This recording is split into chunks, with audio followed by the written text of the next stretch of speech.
నమస్తే. ఇన్నాళ్ళు నన్ను సపోర్ట్ చేస్తూ, ఎంకరేజ్ చేస్తూ మీ ప్రేమని నాకు అందిస్తున్న ప్రతి ఒక్కరికి కృతజ్ఞతలు. అలాగే ఈ వీడియో కూడా ఖచ్చితంగా మీకు ఉపయోగపడుతుంది. లైక్, షేర్ అండ్ సబ్స్క్రైబ్ చేసి మీ సపోర్ట్‌ని నాకు అందించండి. అలాగే ఈ వీడియో పట్ల మీకున్న అభిప్రాయాన్ని కామెంట్ సెక్షన్‌లో కామెంట్ చేసి తెలియజేయండి. ఇప్పుడు వీడియోని చూద్దాం. నమస్తే. Welcome to our channel. నేను పద్మిని. ప్రస్తుతం మనతో పాటు ప్రముఖ ఆధ్యాత్మికవేత్త, ఆస్ట్రోన్యూమరాలజిస్ట్, వేదిక్ వాస్తు స్పెషలిస్ట్, శ్రీ విద్య మరియు హనుమత్ ఉపాసకులు, బ్రహ్మశ్రీ డాక్టర్ సిస్లా జయశంకర్ గారు మనతో పాటు ఉన్నారు. మాట్లాడదాం. సార్ నమస్తే సార్. లాస్ట్ ఎపిసోడ్ లో భర్తలు చేసేటటువంటి తప్పుల గురించి మీరు ఆల్రెడీ చెప్పారు. ఏమేం తప్పులు చేస్తున్నారు భార్యల విషయంలో. భార్యలు కూడా ఏం తక్కువ తినట్లేదండి. చాలా ఇబ్బంది పెట్టేటటువంటి పరిస్థితులు ఉన్నాయి బయట. అది వాళ్ళ వాళ్ళ పర్స్పెక్టివ్కి వదిలేయాలి ఖచ్చితంగా. వాళ్ళు అనుభవిస్తున్నటువంటి పరిస్థితిని రీత్యా మరి ఎలా బిహేవ్ చేస్తున్నారా, లేకపోతే డిపెండెన్సీ లేదు, చాలా వరకు ఇండిపెండెంట్గానే ఉంటున్నారు. మరి ఇండిపెండెంట్గా ఉన్నప్పుడు రకరకాల మార్పులు ఖచ్చితంగా వస్తాయి. మరి దానివల్ల భర్తలను ఇబ్బంది పెట్టే పరిస్థితుల్లో ఉన్నారా? అందుకే కదా ఈ భార్య బాధితుల సంఘం అనేది ఏర్పడింది. బోల్డ్ అంతమంది ఉన్నారు. నేను కూడా ఇంటర్వ్యూ చేశాను వాళ్ళని. ఎన్నాళ్ళుగానో స్త్రీ మీద జరిగిన అకృత్యాలకి వచ్చిన మార్పు ఇది. ఎన్నాళ్ళలో నిర్లక్ష్యం చేయబడి, ఎన్నాళ్ళు అణగారిన మీరు అణచటం వల్ల, పురుష జాతి అణచటం వల్ల వచ్చినటువంటి విప్లవం అది అనుకోవచ్చు.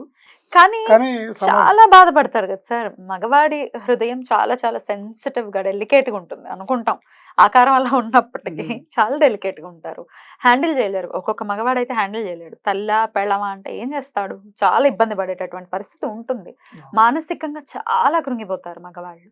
మరి ఎట్లా ఆడవాళ్ళు మార్చుకోవాల్సిన పరిస్థితి ఏంటి? నా భర్త నా మాట వినట్లేదు, నాకు అసలు భర్తకి ఇంక్రిమెంట్ లేదు, లేకపోతే నా భర్త ఇది చేయట్లేదు, అది చేయట్లేదు, నాకు చీరలు కొనట్లా, నగలు కొనట్లా, పిల్లల్ని చూడట్లా, ఇన్ని ఏదో నువ్వు కూడా ఏదో తప్పు చేస్తున్నావు కదా. ఏమిటా తప్పులు? ఏం మార్చుకోవాల్సి? అంటే ఇవి కాలానుగుణంగా వచ్చినవే గానీ కావాలని ఎవరు తప్పు చేయరు. కాలానుగుణంగా అంటే అసలు పూర్వకాలంలో ఆడవాళ్ళంటే వాళ్ళకి పెద్దగా చదువు అక్కర్లేదు, పని పాట నేర్పించుకుంటే చాలు అని తల్లిదండ్రులు ఒక 5వ తరగతి దాకా కాస్త ఆలు, గుణింతాలు, 4 పద్యాలు, వేమన పద్యాలు, సరస్వతి శతకాలు వస్తే పిల్లలకు చెప్పుకుంటుంది. పెద్ద మనిషి అయ్యే వరకు పంపించేవారు, అంతే. తర్వాత పంపించేవాళ్ళు కాదు. 5వ తరగతి వరకు మ్యాక్సిమం. సో ఆ రోజుల కాలమాన పరిస్థితులను బట్టి అలా ఉండటం వల్ల, ఎందుకంటే అట్లా ఉండటం అనేదే కరెక్ట్ అనేది సనాతన ధర్మం చెప్తున్న మాట. ఎందుకంటే ఇవాళ అనుభవిస్తున్నాం కదా. ఇప్పుడు స్త్రీకి స్వతంత్రం కావాలి, వాళ్ళు బాగా ఉన్నతంగా చదువుకోవాలి, వాళ్ళు బాగా ఉద్యోగాలు చేసి బాగా వాళ్ళ కాళ్ళ మీద వాళ్ళు నిలబడాలని అనుకుంటున్నాం. కానీ ఇవాళ జరిగే అకృత్యాలన్నీ కూడా బాగా చదువుకొని తన కాళ్ళ మీద తను నిలబడి, తనకి ఆర్థిక స్వతంత్రం, తన పాకెట్ నిండా డబ్బు ఉండి, దానివల్ల వచ్చే ఇబ్బందులు దాన్ని బ్యాలెన్స్ చేసుకోగలిగి, మంచేదో చెడేదో బ్యాలెన్స్ చేసుకోగలిగితే ఎంతైనా సంపాదించుకోవచ్చు. బట్ అది బ్యాలెన్స్ చేసుకోలేకపోతే అది పెడత్రోవ పట్టి సమాజానికి కంటకంగా మారుతుంది అనేది నేటి సమాజపు పరిస్థితులు తేటతెల్లం చేస్తున్నాయి. ఎందుకంటే ఎప్పుడైతే ఒక ఆయన ఈ మధ్య అన్నాడు, నా చెప్పుతో నేను కొట్టుకోవాలండి, మా అమ్మాయిని సాఫ్ట్వేర్ చేయాలని, బాగా చదువుకోవాలని నేను పంపించానండి హైదరాబాదు, ఉద్యోగం చేస్తుంది, మంచి కంపెనీ, మంచి ప్యాకేజీ, నా చెప్పుతో నేను కొట్టుకోవాలి, నేను చాలా పొరపాటు చేశానండి. వినట్లేదు. పెళ్లి చేసుకుంటా అంటే నాకు పెళ్ళి అక్కర్లేదు అంటుంది, నేను ఎవరిని చేసుకోవాలో నాకు తెలుసు అంటుంది, ఎప్పుడు చేసుకోవాలో నాకు తెలుసు అంటుంది. వినట్లేదు మాట. ఇది తల్లిదండ్రులకి, అంటే ఆ అమ్మాయి సైడ్ ఆ అమ్మాయి కరెక్ట్ అయి ఉండొచ్చు కాక, బట్ తల్లిదండ్రులకి ఇది బాధాకరమైన విషయమే కదా. ముఖ్యంగా సాంప్రదాయాన్ని పాటించే వాళ్ళు బాగా చాలా ఇబ్బంది పడతారు, నలుగురిలో మాట పడతారు, నలుగురిలో వేలెత్తి చూపబడతారు, ఇవన్నీ జరుగుతాయి. ఏదేమైనప్పటికీ కూడా కాస్త మన ధర్మం ఏంటి, మన సనాతన ధర్మం ఏంటి, మనం ఎలా ఉండాలనేది తెలుసుకుంటే ఎంత చదువుకున్నా కూడా అది మంచిది అవుతుంది తప్ప, అదర్వైజ్ ఏమవుతుందంటే మన భారతీయ వివాహ వ్యవస్థ అనేది చాలా పవిత్రమైంది, చాలా ఉన్నతమైంది. ఈ వ్యవస్థకి ఆటంకాలను కలిగించి, ఈ వ్యవస్థకు తూట్లు పొడిచే పనులు చేయకూడదు. స్త్రీని ఇక్కడ శక్తి స్వరూపంగా కొలుస్తాం, మనం దేవతగా కొలుస్తాం, అమ్మవారిగా కొలుస్తాం, అమ్మగా కొలుస్తాం. అలా ఉంటేనే చూడగలం. అలా కాకుండా అన్యథా పాశ్చాత్య ధోరణిలోకి వెళ్ళి పాశ్చాత్య సంస్కృతిని అలవాటు చేసుకొని ఆ విషపు కూరల్లో పడితే మనం స్త్రీని చూసి తట్టుకునే పరిస్థితి మనకు లేదు, అవును. ఇబ్బందులు పడతాం. రైట్. అట్లా లేకుండా ఉండాలి, ఉమ్. బాగా చదువుకోవాలి, బాగా ఉమ్. మన సంస్కృతిని మన మూలాలని వదలకుండా మన పద్ధతుల్ని పాటిస్తూ ఉండాలి. Right sir. అయితే భర్త అసలు మా మాట అసలు పట్టించుకోరండి. ఎంతసేపు వాళ్ళ అమ్మగారి మాటో లేకపోతే వాళ్ళ అక్క చెల్లెళ్ళు ఉంటే వాళ్ళ మాటో వాళ్ళ సైడే తీసుకుంటారని చెప్పేవాళ్ళు కూడా ఉంటారు. ఉంటారు. కసి ఖచ్చితంగా పెరిగిపోతుంది. ఆడదానికి చాలా ఎక్కువ ఉంటుంది కసి. దాని నుంచి ఎట్లయినా ఏదైనా చేయాలి లేకపోతే ఎట్లయినా హింసించాలి అనే ప్రవృత్తి ఉండొచ్చు. అట్లా ఉన్నప్పుడు గనక భర్త ఎలా మన మాట వినేలాగా మార్చుకోవచ్చు, మనం ఏం మార్చుకోవాలి అనేది ఒకసారి చెప్పండి సార్. ఏదైనా సరే భార్యాభర్త ఇద్దరు వాళ్ళకి వాళ్ళు కూర్చొని ఉమ్. వాళ్ళకి వాళ్ళు డిస్కషన్ చేసుకోవాలి. అందుకు ఒకళ్ళకి వాళ్ళు అవకాశం కల్పించుకోవాలి. నువ్వు చెప్పేదేంటి పో అని ఆయన తను అనకూడదు, అనకూడదు. ఈవిడ కూడా మీరు చెప్పేది నేనేం వినండి, మీరన్నీ మాయ మాటలు చెప్తారని ఈవిడ అనకూడదు. ఉమ్.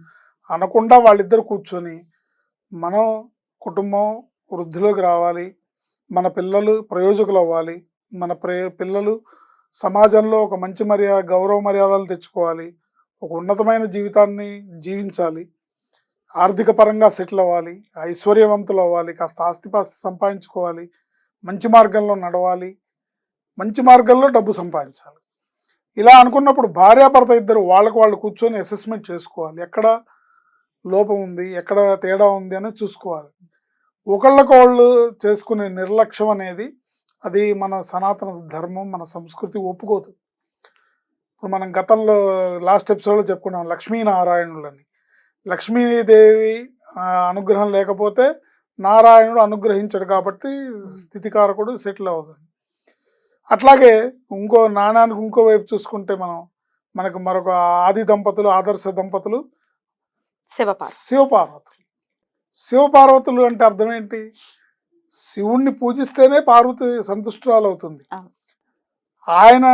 ఆవిడ నిరంతరం చేసే తపస్సు ఎవరి కోసం? ఆయన కోసమే కదా. ఆయన్ని కాదని చేసే తపస్సు కానీ, ఆయన్ని కాదని చేసే పూజ కానీ, ఆయన్ని కాదని చేసే కార్యక్రమాలు ఏవి కూడా సఫలీకృతం అవ్వవు. అవన్నీ కూడా నిరీశ్వర యాగం కింద వస్తాయి.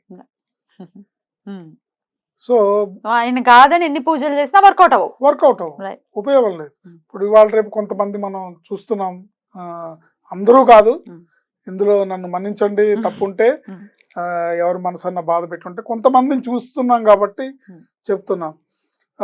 వీళ్ళ ధోరణిలోనే ఉంటారు.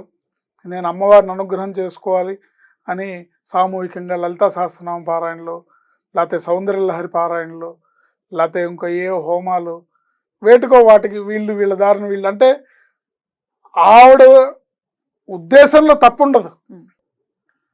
ఆవిడ ఉద్దేశం ఏంటంటే మేము ఏదోటి మా కుటుంబం సెటిల్ అవ్వాలి, ఏదోటి అమ్మవారి అనుగ్రహం కావాలి అనే పాకులాడే తాపత్రయంలో నువ్వు నీ ఇంట్లో ఉన్న శివుణ్ణి నిర్లక్ష్యం చేస్తున్నావు. అప్పుడు అమ్మవారి అనుగ్రహం ఎలా వస్తుంది? శివుడు ఎక్కడో లేడు, నీ భర్తలోనే ఉన్నాడు. అంతే కదా. ఎలా అయినా ఉండనియండి, ఆయన ఎలా అయినా ఉండనియండి, నీ ధర్మం నువ్వు పాటించవచ్చు అంతే. నువ్వు అమ్మవారు అయితే ఆయన శివుడే, ఆయన శివుడు కాదంటే నువ్వు అమ్మవారి కాదనే అర్థం. సో అర్ధనారీశ్వర తత్వం మనకు అదే బోధిస్తుంది. ఇద్దరికి అంటే సమాన హక్కులు అనేది ఇంకో చోట అపార్థంగా వాడుతున్నారు తప్ప, సమాన హక్కులు అంటే అవి కాదు. ఏవైతే ఇప్పుడు మహిళలకి సమాన హక్కులు ఇవ్వాలి అని అంటున్నారో అది కాదు సమాన హక్కు అంటే. సమాన హక్కు ఏంటంటే కుటుంబ పరంగా భార్యాభర్త ఇద్దరిది సమమైన ధర్మము, సమాన హక్కు. పిల్లలు పెరగడంలో ఇప్పుడు ఒక ఇంట్లో చూస్తాం మనం, మెమ్మంతేరా ఎప్పుడు ఇంతే, అది చెప్పిన మాట విందు అర్థం చేసుకోదు, మూర్ఖంగా వాదిస్తూ ఉంటుంది అని తండ్రి అంటాడు. ఏంటి ఇంకో చోట ఇంకో కుటుంబంలో తల్లి ఏమంటుంది, మీ నాన్న ఎప్పుడు ఇంతే, ఆయనకేం తెలుసు ఏంటి, ఆయన ఎప్పుడు ఇంతే, ఎప్పుడు చెప్పిన మాట వెండి అసలు ఏ రోజు. మా అత్తగారు బతుకున్న నాళ్ళు ఆవిడ మాట పట్టుకొని వెళ్ళాడాడు, ఇప్పుడు తర్వాత నా మాట లక్ష్య పెట్టేదే లేదు. ఎప్పుడు వింటాడు ఆయన ఇంతే, ఆయన ఏం చేయడు, ఆయన ఏమి ఇవ్వడు, నాకే కొనివ్వలేదు మీకేం కొనిస్తాడు. ఇట్లాంటి మాటలన్నీ కూర్చున్న కొమ్మని నరుక్కోవటం లాంటివి. ఒక కుటుంబం అభివృద్ధిలోకి రావాలంటే భార్యాభర్త ఇద్దరు కూడా సమానమైన బాధ్యతని, హక్కుల్ని కలిగి ఉండి సమానమైన మీరు బాధ్యత వహిస్తే అది హక్కు కింద మారుతుంది. రేపొద్దున పిల్లలు పెద్దవాళ్ళై ప్రయోజకులు అయినాక వాళ్ళు చూపించే సంస్కారము, వాళ్ళు చూపించే మీ మీద ప్రేమ అది మీకు హక్కుగా మారుతుంది. ఈలోపు మీరు మీ బాధ్యతని సమంగా నిర్వర్తించాలి.